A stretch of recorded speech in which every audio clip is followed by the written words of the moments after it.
The WWRL-NY Show with Errol Lewis. When the Colonel and I were at Customs, we were told by a representative that the flight wasn't coming because the plane had crashed. The plane was lost. I don't know. That moment is really hard to describe. You have to be there to feel exactly what we felt, because when they gave us the news, we crumbled down. We sat at the airport and I didn't know where to call. I couldn't find change to call from a public phone because that day my cell phone was broken. We wondered, how would we go to our mother's house? How would we tell her?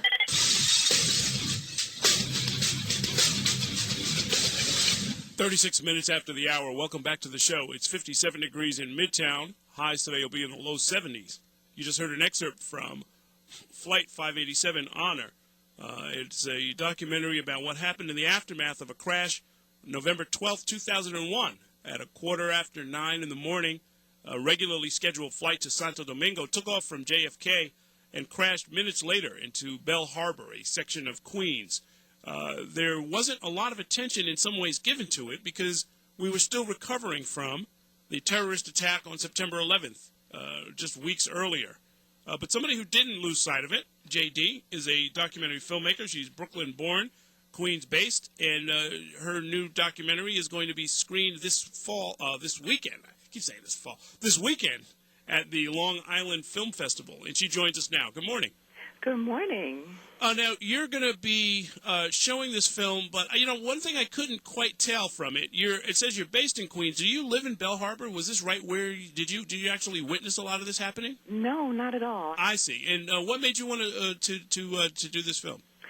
Well, in my past, I was an airline employee working out of JFK for 5 years. So I developed a severe interest in air accidents. Mm-hmm. And when this happened, it happened in my borough. I'm a filmmaker, and I noticed that not a lot was being said about it. It was as if people forgot. And as I started making the film, and I would encounter people, they would say to me that they didn't even realize that that happened. And it's the second worst air accident in American history on U.S. soil, and that bothered me. So on the 5th anniversary of the crash, I started working on it. The death toll, of course, was 251 passengers, 7 flight attendants, 2 crew members. And it is horrific. I mean, looking at it and listening to it, it makes clear that it's not just numbers, but it's real people. Correct. Let me play a little excerpt. This is one of the this is the partner of one of the flight attendants. Yes. My partner, Joe Lopez, was a flight attendant on American Airlines Flight 587. He was 45 years old on the day of the crash, and he had flown for 18 years for American. He was also a social worker. He had an MSW from Columbia that he got in 1996, and he worked in a HIV outpatient clinic at Elmhurst Hospital for several years, and then he decided to go back to flying. We have been together 21 years at that point. We met in 1980 in San Francisco.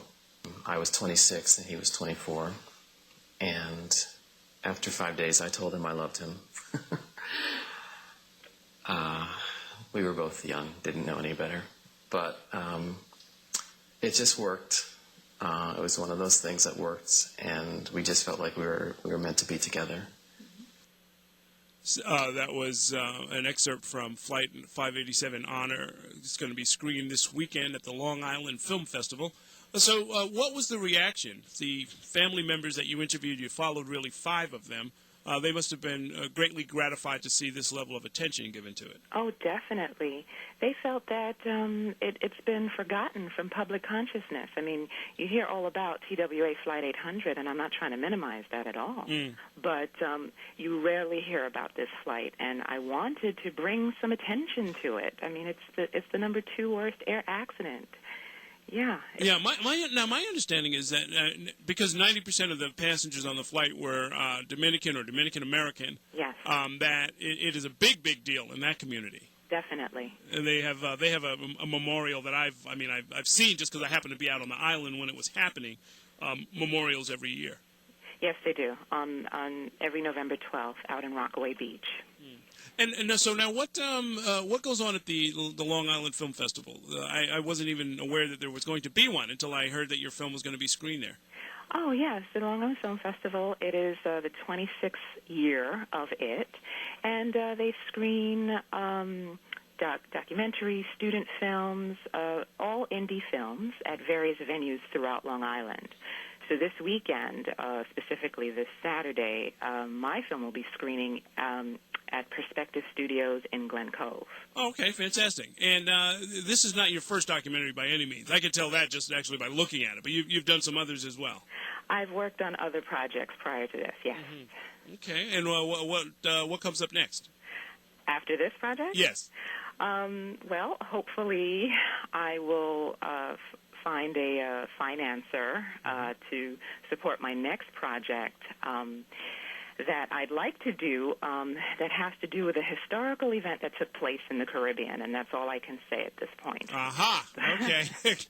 Well, we have a new weekend Caribbean Affairs show, so make sure you stay in touch with us, because we'll have a lot of listeners who will be especially interested in that at the appropriate time. Definitely. Now, as far as you can tell, the Flight 587 crash was caused by what? I know there were a lot of conflicting theories and there were a lot of rumors going around, and of course at first a lot of people thought it was a terrorist attack. That turned out not to be true. Correct. What did cause the crash?